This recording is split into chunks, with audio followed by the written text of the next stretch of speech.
Thanks so much, Jen. Well, our next guest is someone we've come to know quite well here during the Great Pause. In a very big way, she is our boss.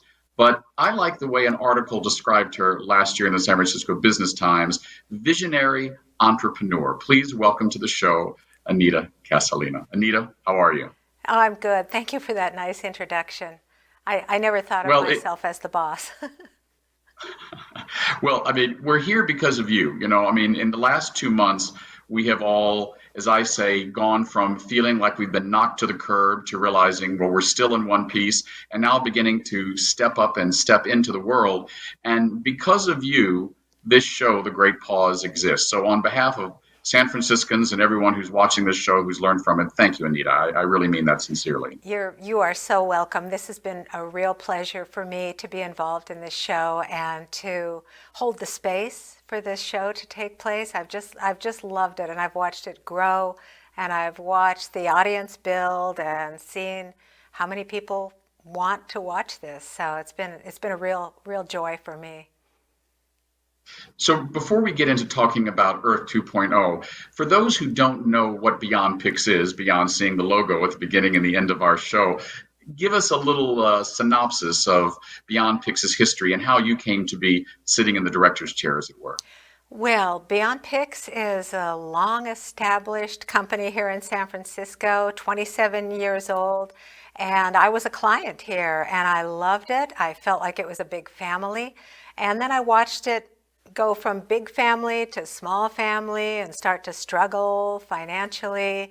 And I came home one day and said to my husband, oh my gosh, I don't know what's going to happen. This place, not only do we have this sound stage, but we have two side-by-side broadcast studios that the networks around the world really rely on for people to come and give their messages. And I thought, this is a window to the world. We can't let this go. And my husband said, well, why don't you just buy it? I said, what? And then immediately, you know how when you hear something weird, but then you know it's clicked? That is what happened to me. I was like, okay. So that was a year and a month ago, and we have really moved. We have taken this very big company that had a lot of old equipment, and I thought of it as kind of a big old battleship that needed to be turned, and we've sort of gotten rid of a lot of things we didn't need. We've upgraded the technology. We've moved into one central space here on Battery Street, and we are streamlined and agile and able to pivot like we do. So we're really happy with it. We have this stage down here where I'm sitting right now, which has a white cove wall and a green cyc, and then upstairs is the two broadcast studios. So it's perfectly situated when this COVID-19 hit, and we thought we wanted to do something to give back to the community. What could we do? Well, we had everything we needed to do something, and that's how the Great Pause came about as easily as it did. Was, well, we've got a studio, we've got live stream, we've got crew, people are very talented here, and that's been the same with Earth 2.0. If you'd like, I'll give you the background of Earth 2.0 too and how that started. Please, please So take it away. I was sheltering at home. Just, the first couple of weeks, like everybody else, I was kind of in shock. I would stare out my window at the view and I would think, oh my goodness, this is all I'm going to be able to do for heaven only knows how long.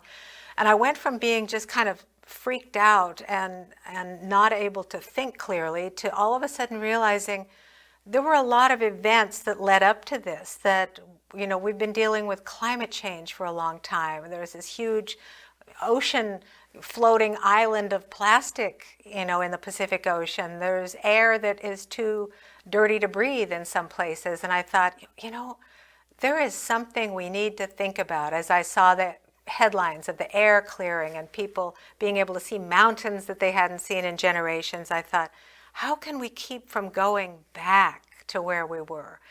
Just like the Great Pause moves to the Great Return, how can we go from shutting down and quiet to not going back to where we were, but thinking of things differently? And I knew there were people all over the world who had plans for this and were thinking about it, and I wanted to meet them and talk with them. And that was where the idea for Earth 2.0 came about. And I have now interviewed 6 people. I have another one coming up this week, and we are launching the website today. Today is the big day for Earth 2.0, which is why I was so excited to talk with you about it too. So, listening to you talk about this, it reminds me of something my mentor, Anthony Turney, used to say: it's an ill wind that doesn't blow someone some good. And out of COVID's lemons, you have made lemonade in a sense. I mean, you're an environmental technologist. You have seen what the world has revealed through less pollution and turned it into something that can help us learn and grow and build a more sustainable world. Talk to me about some of the first guests we're going to see on Earth 2.0. Okay, well, I started really simple because I thought, okay, everyone's still sheltering. Let's talk to a couple of people who are thinking about what can we do in this quiet personally. So I talked with two different people who were thinking like that, like, well, I could rewrite my resume and I could do something different with my life when I come out. So that was really eye-opening. And then I decided to interview a gentleman who thinks about resilient infrastructure. And his thinking is, well, we're going to have climate change bearing down on us. We're going to work to mitigate that. But as we do that, how can we make ourselves stronger? How can we, set up grids so that we are not in fear of fires and things like that? When the cliffs sail down into the ocean, how can we move pipes and infrastructure back away from? It's a sad litany of the things that can happen, but he's looking to pass legislation with the state of California right now to start funding big infrastructure projects for resiliency. And that would be a great way to get people back to work, these kinds of conservation projects. So that's exciting. And there's a gentleman who has eco villages that it could be all self-sustaining. I met with him and talked to him. And two young women, teenage women, who are part of the Children versus Climate Crisis petition. That they filed that with the United Nations, and they work with Greta Thunberg. They're very exciting. So there's some wonderful, wonderful people. During this great pause, I have thought many, many times about one of my favorite films. I'm a sci-fi nut. And one of my favorites is the original, The Day the Earth Stood Still. I don't know if you know it, but there's a scene in it where the alien comes and he is humanoid, and he's trying to make Earth's leaders understand that war has to stop, because before the atom bomb, Earth was a danger to its own inhabitants. But now we were becoming a danger to the whole world. And what he does is, for 30 minutes, everything on Earth stops. No power, no electricity, no nothing. And I've thought about that so many times during the Great Pause, that it's given us an opportunity as a planet to unite and see how fragile we are. Out of this fragility, it seems like you have found a new calling. I mean, how has the Great Pause changed you as someone who clearly was already environmentally aware? How has the Great Pause made you see the possibilities of what is next for you as a career? I think it's more than even just me and my career. It's seeing how many people are also seeing great possibility for change, because I've always held on to this hope, like we can do this, we can change, we can move forward, we can create a plastic that is biodegradable. But I feel like this has really pushed people. I guess I've thought of this as an acute as opposed to a chronic, if you think about illnesses that way. And oftentimes with a chronic situation, you think, oh, my knee still hurts or something like that. But when you get a cold, you're like, oh, I feel so sick. So that's how I've seen this, as a metaphor, that there's a door that's opened for people like me or people like yourself who we want to make changes in this world, and the door is open for us now because other people are standing there shell-shocked going, we need to do something different. So back in November, I had a staff meeting with all my employees. We have a Monday staff meeting. And that day, I remember I said, here are the goals. I'm going to put these up on the board. And what I really want to do is something original, once again, that's good for the planet, that makes the world better. And we all said, great, great, great. And then we got so busy that who had time for that? I kept seeing it in my list of staff meetings, and it said goals. And I'd go, haven't gotten to that yet. But with this time off, it's been really lovely to be able to start doing something like this. Yeah, it's amazing when you think maybe the world is ending, how you get started. I've heard so many people tell similar stories that when COVID hit, we didn't know what was going to happen. And of course, we still, in many ways, don't know what's going to happen. But a lot of people, clearly you, began thinking about the what's next. In our last few moments, talk to me about what is your long-term vision for Earth 2.0? What impact would you like this show to have? And then I guess the last question would be, if there's one person that you would like to get and interview and have on Earth 2.0, who would it be? Maybe they're watching now and they'll give you a call. Oh my goodness, that's going to be a tough one.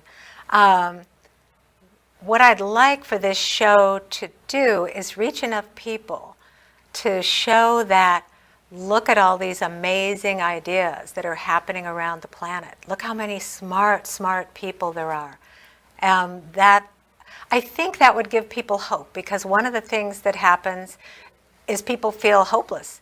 They're like, oh, climate change, or oh, pollution. But when you start to get a whole collection of ideas, and that's what I want Earth 2.0 to be, these are all standalone interviews, and I would like it to be a collection of positive thoughts and brilliant ideas. So if that can spread as far as possible, that would be wonderful. In terms of who, I think I'd love to interview Amory Lovins, and I don't know if we could ever find him, but he was the first really strong environmentalist I ever met, and that was, I'm not going to tell you what decade that was in, but it was a long time ago. And he is with the Rocky Mountain Institute. He's just brilliant, and corporations around the world have relied on him for understanding how to lower their carbon footprint and do better environmentally in the world. So, Amory, if you're watching, I've met you once before when I worked with Friends of the Earth, but I'd like to talk with you again and get an update.